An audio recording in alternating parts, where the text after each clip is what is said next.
Sasa tugeukie masuala ya kisiasa mtazamaji, ambapo Rais William Ruto amewataka baadhi ya viongozi katika kaunti ya Kiambu kuacha kunyosheana kidole cha lawama kufuatia ubomozi wa soko la Githurai. Haya yalijiri baada ya Gavana Kimani Wamatangi kuilaumu serikali ya kitaifa kupitia kwa mamlaka ya barabara kuu nchini KENHA kwa kuendeleza ubomozi bila kuwahusisha wakazi wa eneo hilo. Akizungumza katika ibada ya Jumapili eneo la Ruiru, kaunti ya Kiambu, Rais Ruto amebaini kuwa ni wajibu wa kila kiongozi kuhusika kuleta suluhu wakati matatizo yanapotokea badala ya kuanza kunyosheana kidole cha lawama. Siku chache baada ya wafanyabiashara wa soko la Githurai kubomolewa maeneo yao ya kufanyia biashara, joto la kisiasa limeshuhudiwa kufuatia ubomozi huu, ambapo gavana wa Kiambu Kimani Wamatangi alilaumu mamlaka ya kitaifa ya barabara kuu KENHA kwa kuendeleza ubomozi huo bila ya kuwashirikisha wananchi ifaavyo, akimtaka Rais Ruto kuagiza mamlaka hiyo kufuata mchakato ufao kabla ya ubomozi. Your Excellency, nataka nikuulize kwa heshima. Watu wanaitwa KENHA waite kikao pale kwa ofisi yako kidogo tu on the site. Because Your Excellency, juzi wamekuja hapa usiku overnight na vibanda vya wafanyikazi wetu hapa wanafanya biashara ndogo ndogo more than 300 zikachoma usiku. Rais William Ruto akionekana kughadhabishwa na lalama za gavana Wamatangi na kusema ni wajibu wa kila kiongozi katika kaunti ya Kiambu kuhusika kutatua changamoto ile bila kuwalaumu viongozi wengine. Kwani wakati kazi ya Kiambu inaharibika, sisi tuko wapi?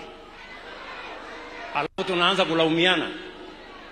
Kama imetokea shida, sijui kama tunaelewana. Kama imetokea shida pale Githurai, tusijaribu kulaumiana, to solve the problem. Sisi wote tusiseme ni fulani, sijui ni fulani. Hapana, kuna mtu ya upinzani kwa sisi wote hapa tuko hapa. Sisi ni watu wa serikali, sisi wote. Si mimi Wamatangi ni gavana wa UDA, si Mama County ni wa UDA, si King'ara ni wa UDA. Tuwache kunyosheana vidole ya lawama. Let us solve the problems that emanate in Kiambu County. You have the responsibility to solve the problems of Kiambu County. Wamezungumza haya katika ibada ya Jumapili eneo la Ruiru, kaunti ya Kiambu, ambapo viongozi hao wamezidi kuonyeshana tofauti zao hasa katika uchaguzi mkuu ujao. Mbunge wa Thika mjini Alice Ng'ang'a akiapa kumwondoa gavana Wamatangi mamlakani liwe liwalo. Kila mtu na maono yake na mtu asiambio sio maono yake. Rais William Ruto asingekuwa tangatanga, angekuwa rais wa Kenya. Na mimi Mama Alice Wamboi Ng'ang'a, Mama Simba, nitaenda kila kona ya Kiambu County nikitafuta kiti cha governor. Hata hivyo, wameendelea kupigia upatu serikali ya Kenya Kwanza, wakisema wataiunga mkono hadi ipate mula wa pili. Wakati tunasema tutashikana na wewe, tutalinda serikali yako na tutaipigania hadi upate term yako ya pili, it is because we are witnesses.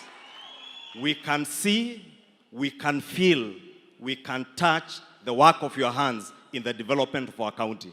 Isaac Musyoka, Undugu TV.